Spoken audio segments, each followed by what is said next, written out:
শিখায়। এই দুঃখ, কষ্ট, বিপদ আমাদের কোমরকে সোজা করে, আমাদের পায়ের মাটিকে শক্ত করে। চিল্লায় বলেন ঠিক কিনা?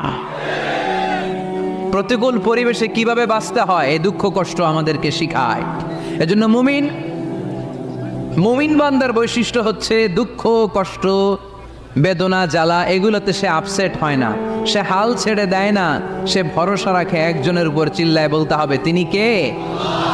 কারণ মুমিন জানে রাত্রি যত গভীর হয় অন্ধকার তমানিসা ভেদ করে সুবহে সাদিক হয়। মুমিন জানে গর্ভবতী নারীর পেটের ব্যথা যেই দিন বাড়তে থাকে ওই দিনই নতুন মেহমান আগমনের সময় ঘনাতে থাকে।